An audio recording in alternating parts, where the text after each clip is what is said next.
नमस्कार, हमारे IGNOU audio books channel पर आपका स्वागत है। इंदिरा गांधी राष्ट्रीय मुक्त विश्वविद्यालय सतत शिक्षा विद्यालय स्नातक डिग्री कार्यक्रम वैकल्पिक पाठ्यक्रम ग्राम विकास BRDE 101 भारत में ग्राम विकास खंड -5 ग्राम विकास में स्वैच्छिक एवं गैर सरकारी संगठन इकाई 5 पर्यावरण एवं गैर सरकारी संगठन 5.0 उद्देश्य एवं लक्ष्य इस इकाई को पढ़ने के बाद समर्थ होंगे। पर्यावरण की अवधारणा समझने में, पर्यावरण क्षरण की अवधारणा समझने में, पर्यावरण क्षरण के प्रभावों का विश्लेषण करने में, भारत की भू आकृति एवं उच्चावच के लक्षणों का समझने में, पर्यावरण संरक्षण पर विशेष जोर देते हुए स्वपोषीय विकास में NGO की भूमिका का आलोचनात्मक विश्लेषण करने में और पर्यावरण नियोजन में NGO के योगदान को सूचीबद्ध करने में। 5.1 प्रस्तावना मानव जाति के अस्तित्व के लिए पर्यावरण एवं संबंधित मुद्दे सार्थक है, अतः इसमें किसी प्रकार का प्रदूषण क्षरण है जो मानव जाति को हानिकारक रूप से प्रभावित करेगा। अतः पर्यावरण संरक्षण क्रमिक रूप से महत्व प्राप्त कर रहा है।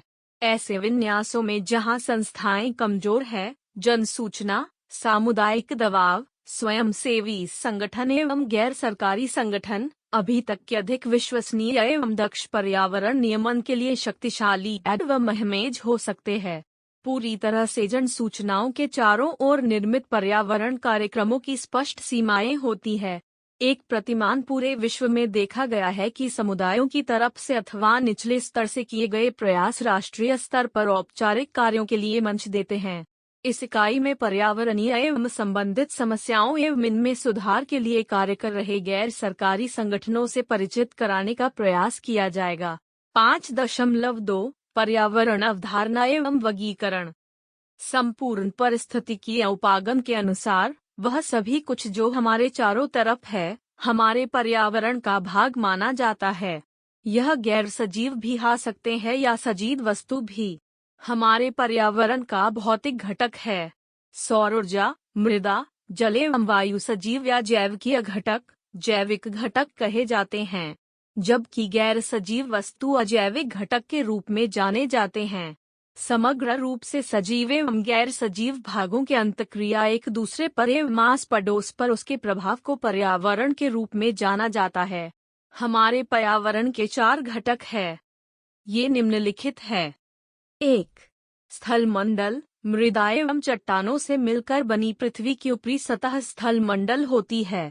मृदा कार्बनिक एवं अकार्बनिक पदार्थों एवं जल से निर्मित होती है। कार्बनिक निर्मायक तत्व यद्यपि कि स्थल मंडल का केवल 4-6% भाग ही निर्मित करते हैं, मृदा की उर्वरता के लिए एवं इसीलिए इसकी उत्पादकता के लिए उत्तरदायी होते। 2. जलमंडल यह दोनों सतही एवं भूमिगत जल सहित सभी जल संसाधनों से निर्मित होता है। विश्व में भू क्षेत्रों के भूमिगत जल के अतिरिक्त जल महासागरों, समुद्रों, झीलों एवं जलाशयों, नदियों, जलधाराओं तथा ध्रुवीय क्षेत्र में हिमखंडों में पाए जाते। 3. जैवमंडल जैवमंडल धरती की सतह को घेरता हुआ एक कैप्सूल है जिसमें सभी सजीव वस्तुएं अस्तित्व में रहती हैं। यह भाग समुद्र जल से 10,000 मीटर नीचे से लेकर समुद्र तल से 8,000 मीटर ऊपर तक फैला हुआ है। इस क्षेत्र जोन के बाहर जीवन के रूप नहीं पाए जाते हैं। 4. वायुमंडल वायुमंडल जो कि गैसीय आच्छादन होता है, धरती की अंतरिक्ष के विकिरणों से रक्षा करता है एवं जीवनदायी ऑक्सीजन, वृहत पोषक नाइट्रोजन एवं फोटोसंश्लेषण के लिए आवश्यक कार्बन डाइऑक्साइड प्रदान करता है। वायुमंडल सूर्य से आने वाली खतरनाक परावैगनी किरणें है। यह धरती द्वारा पुनः उत्सर्जित विकिरणों को सोखकर धरती के ऊष्मा संतुलन को बनाए रखने में महत्वपूर्ण भूमिका निभाता है। साथ में जलीय चक्र में महानगरों से भूमि तक जल के बाहर का माध्यम आता है। यह गैसीय खोल धरती के चारों ओर होता है एवं धरती की सतह से 500 किमी ऊपर तक फैला हुआ है। पर्यावरण को देखने का एक अन्य तरीका इसको 2 घटकों में वर्गीकरण करना है। यह निम्नानुसार है। अजैविक घटक, पर्यावरण के भौतिक कारकों का, जो कि गैर जीवीय है, जीवों के जीवन पर महत्वपूर्ण प्रभाव होता है। ये है 5. जलवायु संबंधी कारक, यह तापमान, वर्षा, हिम, वायु प्रकाश आर्द्रता आदि से मिलकर बनता है। 6. मृदा संबंधी कारक, इसे मृदा संबंधी कारक के रूप में भी जाना जाता है। यह खनिजों, मृदा में पाए जाने वाले जैविक तत्वों, मृदा की बनावट एवं पीएच, पोटेंशियल ऑफ हाइड्रोजन। जैविक घटक, पारिस्थितिकी व्यवस्था के सजीव घटक, पेड़ पौधे, प्राणी एवं सूक्ष्म जीवों, बैक्टीरिया एवं फंजाई मिलकर बने होते हैं। इन्हें 3 मुख्य समूहों में वर्गीकृत किया जाता है। ये है 1. उत्पादक, मुख्यतः क्लोरोफिल युक्त हरे पौधे होते हैं। फोटोसंश्लेषण प्रक्रिया के द्वारा वे कार्बोहाइड्रेट उत्पन्न करते हैं। पौधे जल एवं कार्बन डाइऑक्साइड का उपयोग कर सौर ऊर्जा को रासायनिक ऊर्जा में बदलते हैं। 2 उपभोक्ता व सजीव वस्तुएं होती है, जिनके पास क्लोरोफिल नहीं होता है, अतः वे अपनी भोजन संबंधी जरूरतों के लिए उत्पादक वर्ग पर निर्भर होती है। 3. विघटक सपोट्रफ्स कहे जाते हैं। ये बैक्टीरिया एवं फंजाई जैसे सूक्ष्म जीवी होते हैं। वे पाचन क्रिया के दौरान जैविक तत्वों को विघटित करके उसे सरल यौगिक में बदल देते हैं। ये सरल यौगिक पोषक तत्व होते हैं, जो कि उत्पादक वर्ग द्वारा अवशोषित किए जाते हैं। इस प्रकार पारिस्थितिकीय व्यवस्था के जैविक एवं अजैविक घटकों के मध्य पदार्थों के आदान प्रदान के चक्र को पूरा करते हैं। 5.3 पर्यावरण एवं प्राकृतिक संसाधन प्रबंधन। ग्रामीण विकास के 2 मुख्य घटकों, गरीबी में कमी एवं आर्थिक उन्नति को बनाए रखा जा सकता है, यदि प्राकृतिक संसाधनों का प्रबंधन वहनीय आधार पर हो। ग्रामीण गरीब अपनी जीविका एवं जीवन निर्वाह के लिए प्राकृतिक संसाधनों पर निर्भर रहते हैं। पारिस्थितिकीय एवं प्राकृतिक संसाधन आधारों का संरक्षण एवं पुनर्निर्माण ग्रामीण अर्थव्यवस्था को स्फूर्ति प्रदान कर सकता है, रोजगार निर्मित करता है, महत्वपूर्ण पारिस्थितिकीय सेवाओं को बनाए रखने में सहायता है, ग्रामीण गरीबों को जलवायु आघात सहने के सामर्थ्य को मजबूत करता है, जो कि जलवायु परिवर्तन एवं प्राकृतिक संसाधनों के क्षरण के प्रभावों के आघात को सर्वाधिक सहने वाला होता है। आप जानते हैं कि पर्यावरण क्षरण प्रायः मृदा उर्वरता नष्ट होने, मरुस्थलीकरण, असमयोजित वन प्रबंधन, ताजे जल की उपलब्धता में कमी को लाती है एवं चरम सीमा पर जैव विविधता हानि की दर, पर्यावरण के पुनर्निर्माण एवं पुनः प्राप्ति के लिए पर्याप्त समय नहीं छोड़ती है। पर्यावरण प्रदूषण प्राकृतिक संसाधनों का क्षरण, प्राकृतिक आपदा एवं अपर्याप्त पर्यावरणीय सेवाएं जैसे उन्नत जलापूर्ति आदि निम्न स्वास्थ्य, आय की हानि एवं गरीबी तथा आघात सहनीयता में वृद्धि के रूप में समाज को क्षति पहुंचाती है।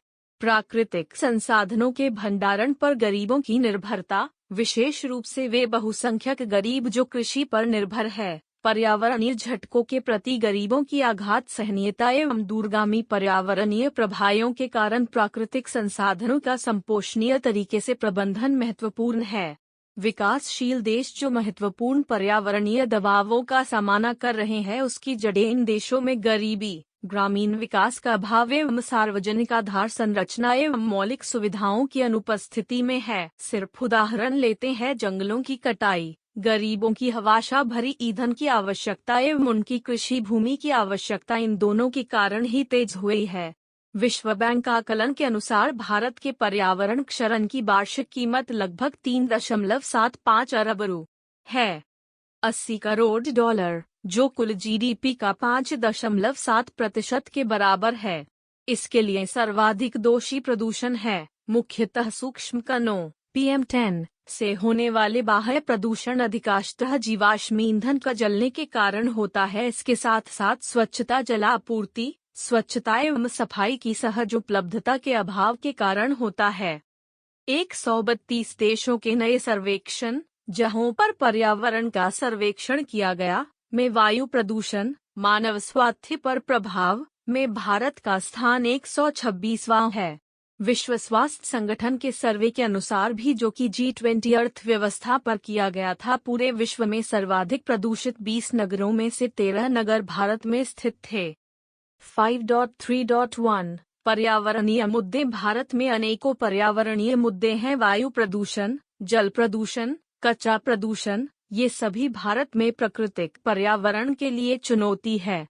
प्रमुख पर्यावरणीय मुद्दे हैं कृषि एवं वनों का क्षरण, संसाधनों का कम होना, जल, खनिज, वन, बालू एवं चट्टानें आदि, पर्यावरणीय, जन स्वास्थ्य, जैव विविधता का क्षय, गरीबों के लिए जीवन निर्वाह की सुरक्षा एवं पारिस्थितिकीय व्यवस्था में उभरने के सामर्थ्य का क्षय। प्राकृतिक संसाधनों के स्वपोषीय उपयोग को सुधारने के लिए ग्रामीण विकास के संबंध पर्यावरण के लिए एनजीओ के हस्तक्षेप का उद्देश्य निम्नलिखित का शामिल: भूमि क्षय को कम करना, जल प्रबंधन को सुचारना, पर्यावरण संरक्षण के दौरान वनोत्पादन के स्थायी उत्पादन को बढ़ावा देना, स्वपोषीय मत्स्य संसाधन प्रबंधन को समर्थन देना, वैश्विक तापमान वृद्धि को ग्रामीण विकास नियोजन का हिस्सा बनाना, उन्नत प्राकृतिक संसाधन संरक्षण, संसाधन उपयोग की दक्षता में वृद्धि, नकारात्मक पर्यावरणीय प्रभावों की कम करना, समुदायों को जलवायु के आघातों से उबरने के सामर्थ्य को मजबूत करना, जलवायु परिवर्तन मिटिगेशन अल्पीकरण को कम करना। 5.4 भू आकृति एवं विविधता। कृषि उत्पादन में भारत आत्मनिर्भर हो गया है तथा आज विश्व में 10वां सर्वाधिक औद्योगिकृत देश है। 1 मार्च 2001 को भारत की जनसंख्या 1028 मिलियन, 532.1 मिलियन पुरुष एवं 4964 मिलियन महिलाएं थी।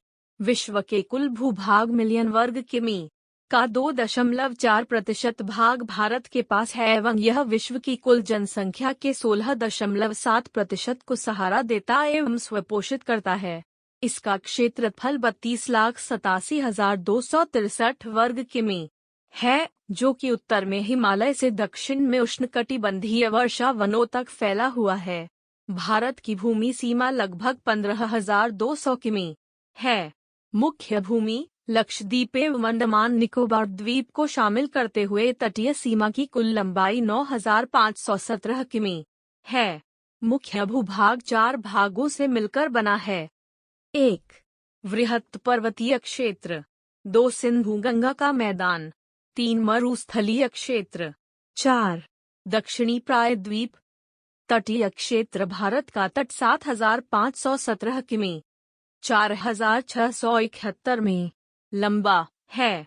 प्रायद्वीपीय भारत से इसकी दूरी 5,423 किमी 2,370 में है एवं अंडमान निकोबार तथा लक्षद्वीप से इसकी दूरी 2,004 किमी 1,301 में है। मुख्य तटीय क्षेत्र निम्नलिखित से मिलकर बना है। 43% बलुआ समुद्री तट है, 11% समुद्री चट्टान सहित चट्टानी तट है एवं 40% दलदली मैदान या कछारी क्षेत्र है। भारत की नदियों को 4 समूहों में वर्गीकृत किया जा सकता है। 1. हिमालयी नदियाँ, 2. दक्षिण की नदियाँ, 3. तटीय नदियाँ, 4. अंतर्देशीय जल निकासी बेसिन की नदियाँ। जलवायु। भारत की जलवायु को व्यापक रूप से उष्णकटिबंधीय मानसून प्रकार का कहा जाता है। यहाँ पर 4 ऋतुएं हैं।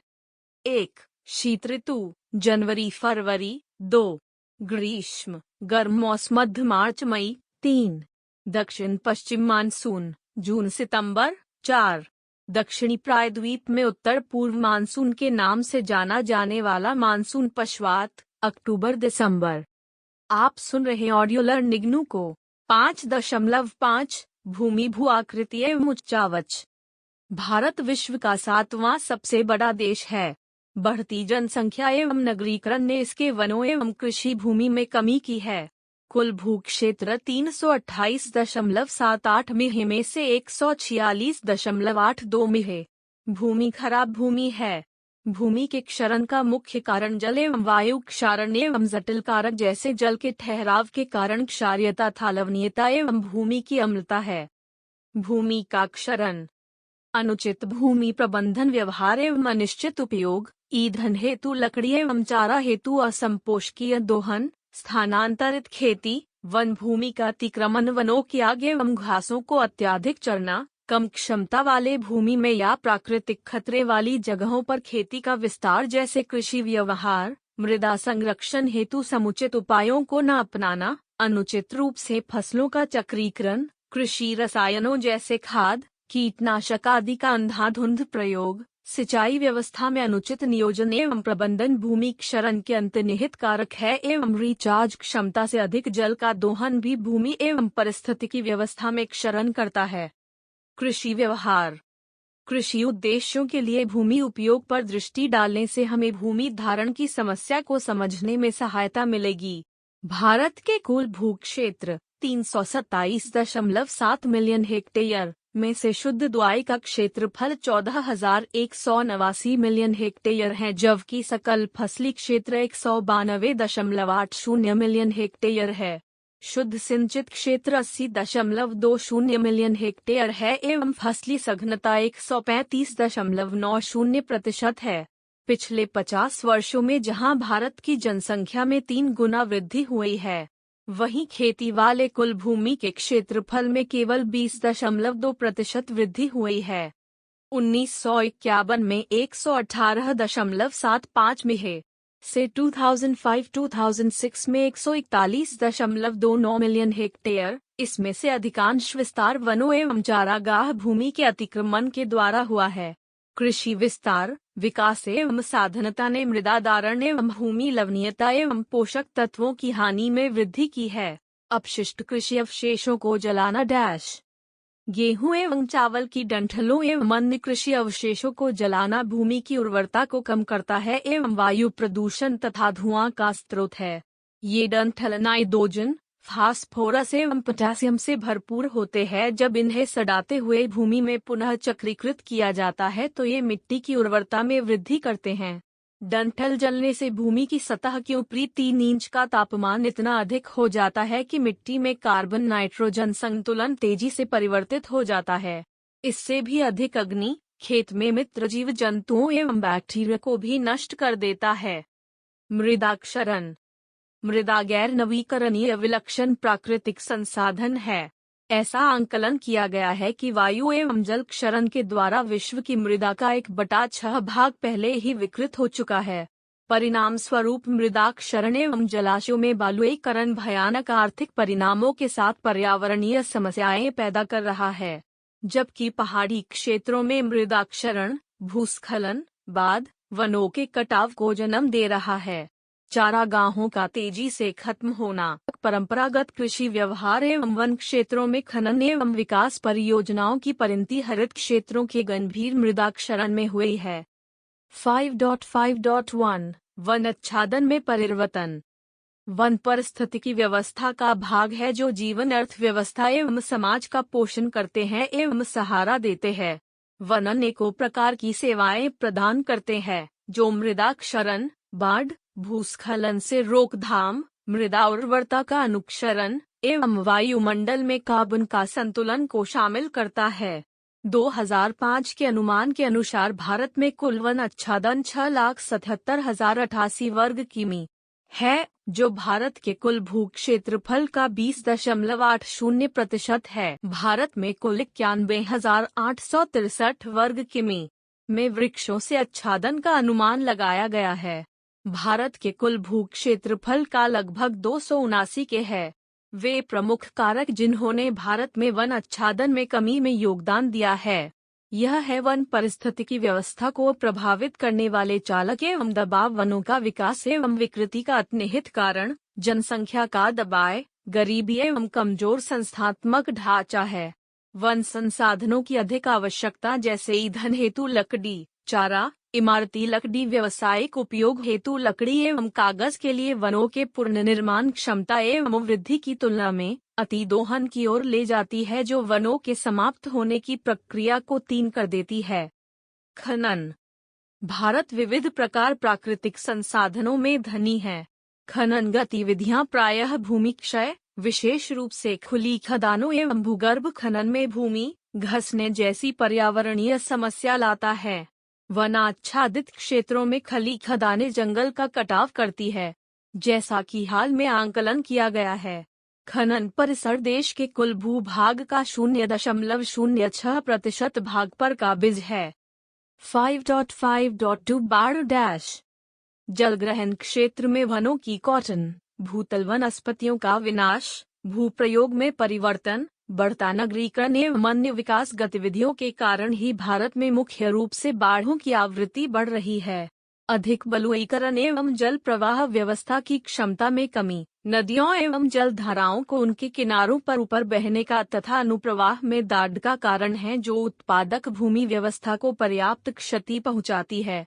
भारत में जल भराव की समस्या नहर प्रभावी क्षेत्रों, भूतल सिवाई में अधिक सामान्य है, क्योंकि सिंचाई सुविधाएं प्रायः जल प्रवाह के पर्याप्त प्रावधानों के बिना ही शुरू कर दी जाती है। 5.5.3 मरुस्थलीकरण भारत में 228.3 मीहे भौगोलिक क्षेत्र में से बंजर 50.8 मीहे, अर्ध बंजर 123.4 मीहे एवं शुष्क आर्द्रता क्षेत्र 54.1 मीहे को समाविष्ट करता है। राजस्थान में लगभग 82% बंजर भूमि मरुस्थलीकरण से प्रभावित है, 30% आंशिक रूप से, 41% सामान्य रूप से तथा 21% गंभीर रूप से। पड़ोसी राज्य गुजरात में 93% क्षेत्र मरुस्थलीकरण से प्रभावित है। State of forest report 2005। 5.5.4 प्रदूषण भारी धातुओं के औद्योगिक बहिर्प्रवाहों के अनुचित तरीके से निस्तारण के साथ साथ कीटनाशकों अत्यधिक प्रयोग तथा घरेलू एवं नगर पालिका कचरों के कुप्रबंधन मृदा प्रदूषण चिंता का प्रमुख विषय हो गया है। खेती वाली भूमि का कुप्रबंधन आग एवं अत्यधिक चराई ने मिट्टी की बनावट, रिसाव एवं पारगम्यता को चिंता की सीमा तक बुरी तरह प्रभावित किया है। बोध प्रश्न 1 पर्यावरण के प्रमुख घटक क्या है? 2 पर्यावरण एनजीओ के उद्देश्यों को रेखांकित कीजिए। 5.6 वायु भारत में वायु प्रदूषण चिंता का मुद्दा बनता जा रहा है। वाहन, औद्योगिक एवं घरेलू गतिविधियों से उत्सर्जन वायु प्रदूषण का मुख्य स्रोत है।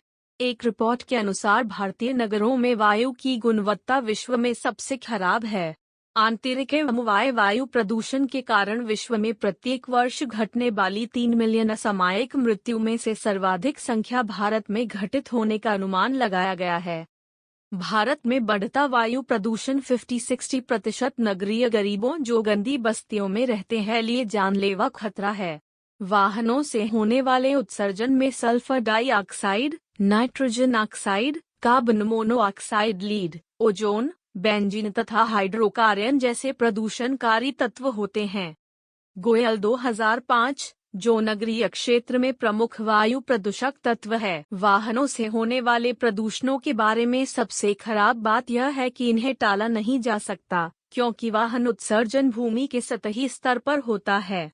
भारत में वाहनों की कुल संख्या 85 मिलियन है। विश्व के कुल वाहन का 1% भाग इसके साथ ही भारत में प्रमुख वायु प्रदूषणकारी तत्व है।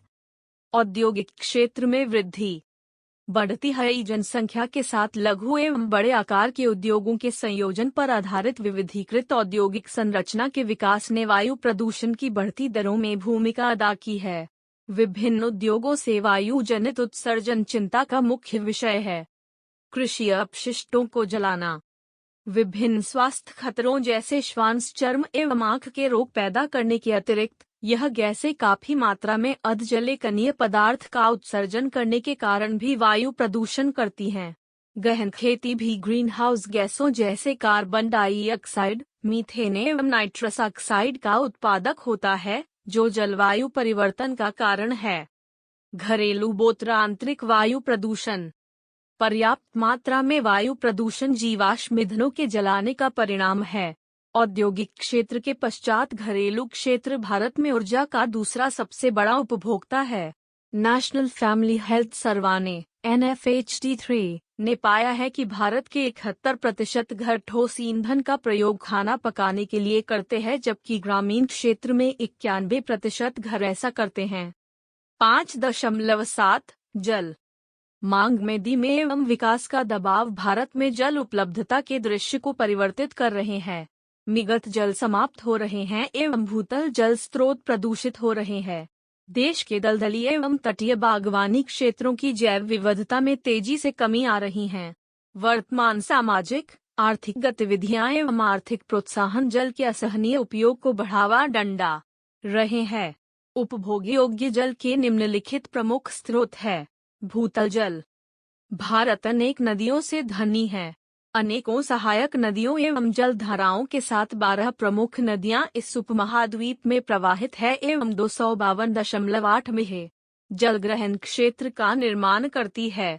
प्रमुख नदियों में 110 में जल ग्रहण क्षेत्र के साथ संयुक्त रूप से गंगा ब्रह्मपुत्र मेघना नदी व्यवस्था सबसे बड़ी है, जो कि भारत की सभी प्रमुख नदियों की जल ग्रहण क्षेत्र से 43% से ज्यादा है। 10 में जल ग्रहण क्षेत्र से अधिक वाली प्रमुख नदियां हैं सिंधु 32.1 में, गोदावरी 31.3 में, कृष्णा 25.9 में एवं महानदी 14.2 में।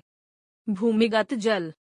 भूमिगत जल भारत में जल संसाधन के एक अति महत्वपूर्ण स्रोत का प्रतिनिधित्व करता है। देश में प्रतिवर्ष 431 प्रतिवर्ष भूमिगत जल पूर्णमरण क्षमता का अनुमान लगाया गया है। पीने हेतु, औद्योगिक एवं अन्य उद्देश्यों, सिंचाई के अतिरिक्त के लिए सुरक्षित जल को छाड़कर, जो कि कुल क्षमता का 16% है। सिंचाई के लिए उपलब्ध कुल क्षमता 360 प्रतिवर्ष है। वर्तमान उपयोगों को ध्यान में रखते हुए भूमिगत जल के शुद्ध मसौदा के आंकड़े दर्शाते हैं कि कुल क्षमता का ज्यादा भाग, लगभग 68%, अभी भी अप्रयुक्त है। 5.7.1 जल की मांग डैश।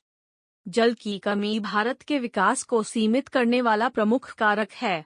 कृषि क्षेत्र इसका अधिकांश हिस्सा उपयोग करता है, जबकि औद्योगिक क्षेत्र की मांग भी बढ़ रही है। घरेलू जरूरतें कुल वार्षिक जल निकासी का एक छोटा सा हिस्सा ही उपभोग करती है, क्योंकि पूरे देश में उपयुक्त जल तक की पहुँच एवं मल सफाई आपूर्ति निम्न है। अधिक पहुँच एवं सामाजिक आर्थिक स्थिति में सुधार का परिणाम स्वरूप आने वाले वर्षों ग्रामीण भारत में जल की अधिक मांग होगी। कृषि की मांग। वार्षिक जल का अधिकांश हिस्सा कृषि प्राप्त करता है। विश्व संसाधन संस्थान के अनुसार 2002 भारत में कुल उपयोग योग्य जल का 92% सिंचाई में उपयोग होता है। मानसून की अप्रत्याशित प्रकृति के कारण कृषि उत्पादन के लिए सिंचाई की आवश्यकता अधिक है। दूसरी ओर बाढ़ की स्थिति भी कृषि क्षेत्र में समान रूप से बर्बादी करने वाली होती है एवं बाढ़ नियंत्रक संरचना एवं जल प्रवाह के संबंध में सतर्कतापूर्ण नियोजन की मांग करती है। औद्योगिक मांग। इस क्षेत्र के लिए जल की मांग बढ़ी है एवं 4.2% प्रतिवर्ष की दर से बनती रहेगी। विश्व बैंक 1999 के अनुसार 2025 में औद्योगिक, ऊर्जा उत्पादन एवं अन्य प्रयोगों के लिए जल की मांग 67 बिलियन मी से बढ़कर 288 बिलियन मी हो जाएगी। जल विद्युत उत्पादन पहले ही कुल जल मांग का अधिकांश भाग होता है। भारत में 84,000 मेगावाट जल विद्युत क्षमता का अनुमान लगाया गया है, जिसमें से केवल 22,000 मेगावाट ही वर्तमान में उत्पादन हो रहा है। घरेलू मांग। घरेलू क्षेत्र की मांग भारत में ताजे जल की वार्षिक निकासी का केवल 5% भाग ही है। World resource 2000। जैसे जैसे जनसंख्या वृद्धि होगी एवं जल उपलब्धता सुधरेगी, घरेलू जल उपयोग में वृद्धि होगी। विश्व बैंक के अनुमान के अनुसार अगले 20 वर्षों में यह मांग दोगुनी 25 बिलियन मी से बढ़कर 52 मी हो जाएगी। घरेलू ग्रामीण क्षेत्र में 80% से अधिक जल की पूर्ति भूमिगत स्रोत से होती है, क्योंकि मात्रा एवं गुणवत्ता में यह अधिक विश्वसनीय होता है। जल प्रदूषण भारत में गंभीर समस्या है, क्योंकि इसके भूतल जल का लगभग 70% भाग एवं इसके भूमिगत जल भंडारण का बढ़ता प्रतिशत जैविकीय, विषैले, जैविक एवं गैर जैविक प्रदूषणकारी तत्वों के द्वारा संक्रामित होते जा रहे हैं। 1995 में केंद्रीय प्रदूषण नियंत्रण बोर्ड ने भारत में 18 बड़ी नदियों में गंभीर रूप से प्रदूषित पट्टी को चिन्हित किया है। इन पट्टियों में अधिकांश बड़े नगरीय क्षेत्रों के आसपास पाई गई हैं। भूमिगत जल संक्रमण एक प्रमुख समस्या है, जिसने दिल्ली सहित 19 राज्यों को प्रभावित किया है। लवणीयता, लौह, फ्लोराइड एवं आर्सेनिक सहित भूजनित प्रदूषणकारी तत्वों ने 19 राज्यों में फैले 200 से अधिक जिलों में भूमिगत जल को प्रभावित किया है। अध्ययनों ने दर्शाया है कि दीर्घकाल तक क्लोराइड का प्रयोग वंतक्षय एवं हड्डियों का अशक्त कर सकती है। आर्सेनिक चर्म कैंसर एवं चर्म दाग को जन्म दे सकता है। पिछले 5 दशकों से कृषि रसायनों के उपयोग में अत्यधिक वृद्धि ने भूमिगत जल एवं भूतल जल संसाधनों को प्रभावी रूप से प्रदूषित करने में भूमिका अदा की है। जल प्रदूषण। जल प्रदूषण के निम्नलिखित स्रोत हैं। उद्योग। यद्यपि कि औद्योगिक क्षेत्र भारत में वार्षिक जल निकासी का केवल 3% हिस्से के लिए उत्तरदायी है, परंतु जल प्रदूषण में, विशेष रूप से नगरीय क्षेत्रों में, इसकी भूमिका विचारणीय है। इस क्षेत्र से प्रतिदिन 55,000 मी अपशिष्ट जल उत्पन्न किए जाने का अनुमान लगाया गया है, जिसमें से 68.5 मिलियन मी जल प्रत्यक्ष रूप से स्थानीय नदियों जलधाराओं में बिना किसी उपचार के छोड़ दिया जाता है। मौर 2000। औद्योगिक गतिविधियों से उत्पन्न जल प्रायः जहरीले जैविक एवं अजैविक तत्वों से संक्रमित रहते हैं। उनमें से कुछ स्थायी प्रदूषक होते हैं एवं पर्यावरण में वर्षी बने रहते हैं। उदाहरण के लिए कुछ नगरों में 50% से भी ज्यादा जैविक बोझ औद्योगिक यही प्रवाहों से उत्पन्न होता है। साथ ही तापीय ऊर्जा, चमड़ा उद्योग एवं खनन गतिविधियों से अनेकों स्थानों में भारी धातुओं से संक्रमण घटित हुआ है। विश्व बैंक 1989। घरेलू उपयोग। पूरे भारत की 14 प्रमुख नदी व्यवस्थाएं बुरी तरह से प्रदूषित है। अधिकांश में 50 मिलियन क्यूबिक मीटर गैर उपचारित मैला छोड़ा जाता है। अफ्क्स 1909। भारत में अपशिष्ट जल पैदा करने में अधिकांशतः घरेलू क्षेत्र उत्तरदायी है। देश के 20 बड़े शहर संयुक्त रूप से 7,267 मिलियन ली प्रतिदिन घरेलू अपशिष्ट जल पैदा करते हैं। मानव एवं पशु मल का अपर्याप्त उपचार भी देश में जल संबंधी रोगों की अधिकांश घटना के लिए उत्तरदायी है। अतः मानव मल से संक्रमित जल प्रायः सादे जल में या गलत सेप्टिक टैंक पिट के द्वारा भूमिगत जल में रिसने के लिए छोड़ दिया जाता है। अधिकांश नदियों में फासल कोलिफॉर्म बैक्टीरिया का स्तर प्रायः हु के मानक से अधिक है एवं जनसंख्या में अनेकों आर्तशोथ रोगों के जन्म के लिए उत्तरदायी है। गलत तरीकों से ठोस अपशिष्टों का निस्तारण भूतल एवं भूमिगत जल प्रदूषण उत्पन्न करता है। कूड़े के ढेर एवं नगरों की सड़कों से उड़ने वाली हवाएं कचरों को लेकर उठती हैं एवं सूक्ष्म कणों एवं रसायनों को आसपास की जलधाराओं नहरों में छोड़ देती है। कूड़े के ढेर से छनकर आने वाले पदार्थ जल कुंडों में जहरीले पदार्थों एवं भारी धातुओं का परिवहन करते हैं। भारत में ठोस अपशिष्टों का वार्षिक उत्पादन 2000 मिलियन टन होने का अनुमान लगाया गया है। मौर -20,000। जनसंख्या में वृद्धि तथा नगरीय एवं ग्रामीण निवासियों की सामाजिक आर्थिक दशाओं में सुधार के परिणाम स्वरूप फेंकने योग्य वस्तुओं के अधिक उपयोग के कारण यह आंकड़े निसंदेह बढ़ते जाएंगे। इन स्थितियों ने देश के अनेक भागों में भूमिगत जल के संक्रमण को जन्म दिया है।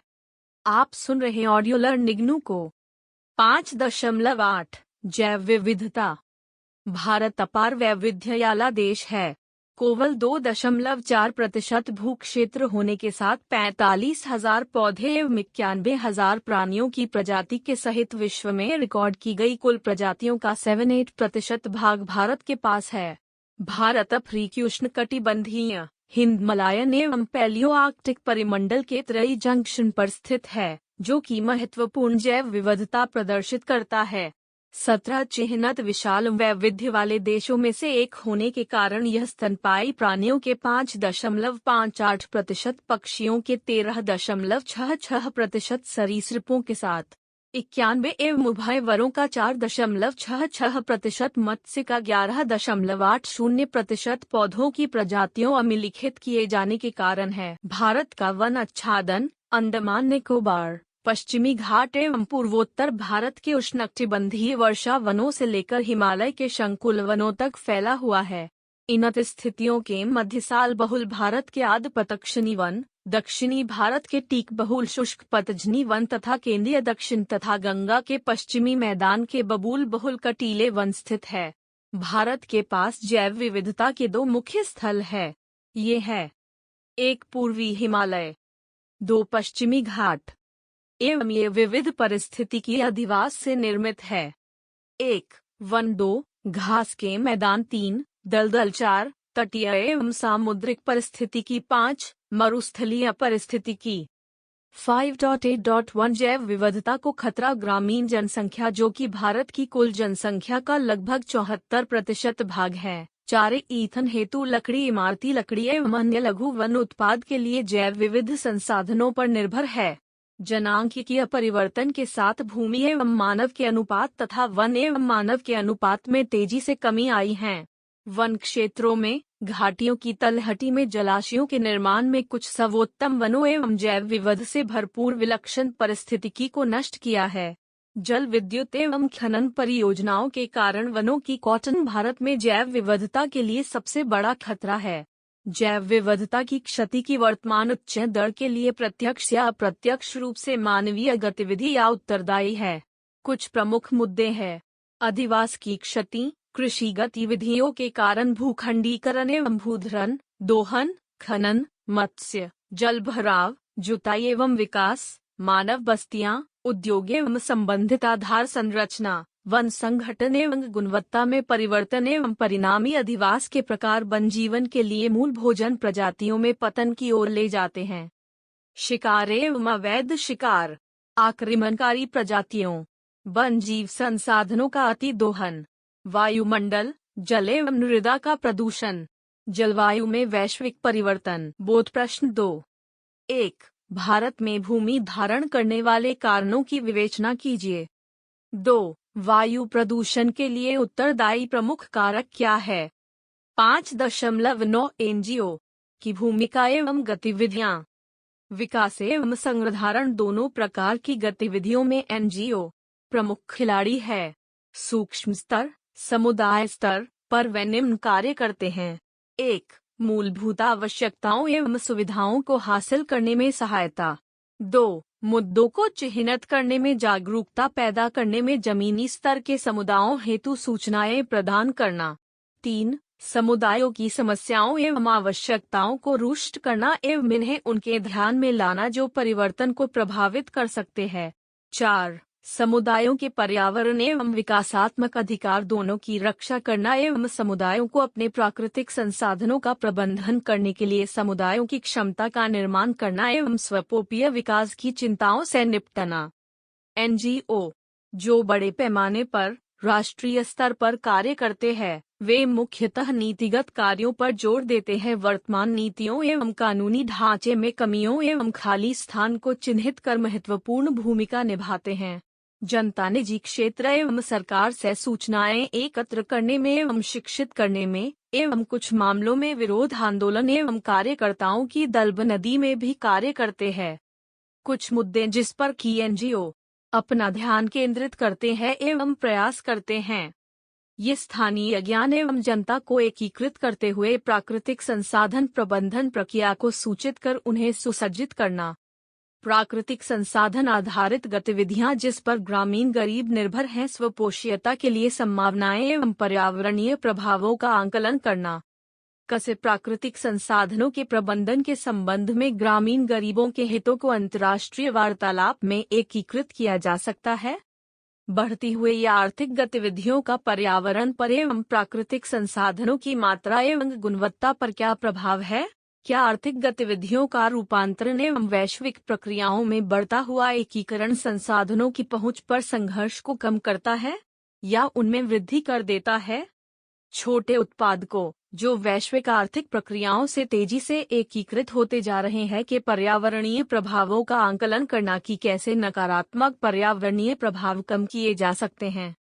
लघु स्तरीय उत्पादकों को परंपरागत से अधिक पर्यावरण मित्र उत्पादन की पद्धति और मुड़ने के लिए किस प्रकार की समर्थन व्यवस्था आवश्यक है?